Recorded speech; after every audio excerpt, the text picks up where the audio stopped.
Hello ವಿದ್ಯಾರ್ಥಿಗಳೇ, ಎಜುಟೆಕ್ Karnataka YouTube channel ಸ್ವಾಗತ. ಹಾಗೆ ನಮ್ಮ ಚಾನಲ್ ಸಬ್ಸ್ಕ್ರೈಬ್ ಮಾಡ್ಕೊಳ್ಳಿ ವಿದ್ಯಾರ್ಥಿಗಳೇ.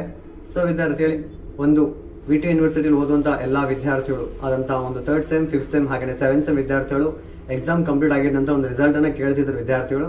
ಸೊ ವಿದ್ಯಾರ್ಥಿಗಳೇ, ನಿಮ್ದೇನು ಒಂದು 3rd ಸೆಮ್ ಏನು 5th ಸೆಮ್ ಏನಿದೆಲ್ಲ ವಿದ್ಯಾರ್ಥಿಗಳದು, ಸೊ ಇವ್ರದಂತೂ ಡಿಲೇ ಆಗೋದಿಲ್ಲ ವಿದ್ಯಾರ್ಥಿ.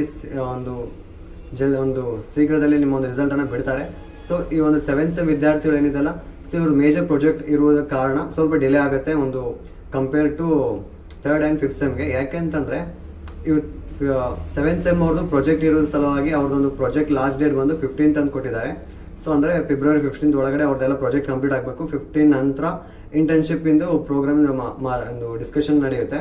ಸೊ ಅದ್ರ ಸಂಬಂಧ ಹಾಗೆಯೇ ಈ ಒಂದು ಪ್ರಾಜೆಕ್ಟ್ ಏನಿದೆಯಲ್ಲ, ಸೊ ಮೇಜರ್ ಪ್ರಾಜೆಕ್ಟಿಂದ ಒಂದು ಮಾರ್ಕ್ಸನ್ನು ಕೂಡ ಅಪ್ಲೋಡ್ ಮಾಡಬೇಕಾಗುತ್ತೆ VT ಯೂನಿವರ್ಸಿಟಿ ಅವ್ರಿಗೆ. ಸೊ ಅದ್ರ ಸಂಬಂಧ ಡಿಲೇ ಆಗುತ್ತೆ. ಸೊ ಡಿಲೇ ಆದರೂ ಕೂಡ ಅಥವಾ ಒಂದು ಜಲ್ದಿ ಬಿಟ್ಟರು ಕೂಡ ನಿಮ್ಮೊಂದು ಪ್ರಾಜೆಕ್ಟಿಂದ ಏನು ಒಂದು ಮಾರ್ಕ್ಸ್ ಇರುತ್ತಲ್ಲ ಅದನ್ನು ವಿತ್ ಹೆಲ್ಡ್ ಅಥವಾ ಎಕ್ಸ್ ಮಾರ್ಕ್ಸಲ್ಲಿ ಶೋ ಮಾಡ್ತೀವಿ ಅಂತ ನಮ್ಮ VT ಯೂನಿವರ್ಸಿಟಿ ಅವರು ಹೇಳಿದ್ದಾರೆ. ಅದು ಕೂಡ ಬರೀ 7th ಸೆಮ್ ಮಾತ್ರ. ಈ 3rd sem and 5th sem ಏನಿದೆಯಲ್ಲ, ಸೊ ನಿಮ್ಮದು ಬಂದು ಒಂದು 10ನೇ ತಾರೀಕು 11, 12, 13 ಒಳಗಡೆ ನಿಮ್ಮ ರಿಸಲ್ಟನ್ನು ಪ್ರೊವೈಡ್ ಮಾಡ್ತೀವಿ. ಸೊ ಅದು ಕೂಡ ಒಂದು ಅಫಿಷಿಯಲ್ ಡೇಟನ್ನು ಕೂಡ ಅನೌನ್ಸ್ ಮಾಡ್ತೀವಿ ಅಂತ ಒಂದು VT ಯೂನಿವರ್ಸಿಟಿ ಅವರು ತಿಳಿಸಿದ್ದಾರೆ. ಸೊ ಅಂದರೆ ನೆಕ್ಸ್ಟ್ ವೀಕ್ ಒಂದು 13, 15, 14ನೇ ಒಳಗಡೆ ನಿಮ್ಮ ರಿಸಲ್ಟನ್ನು ಬಿಡ್ತಾರೆ. ಅಂದರೆ ಸೋಮವಾರ, ಮಂಗಳವಾರ ಮತ್ತು ಬುಧವಾರ.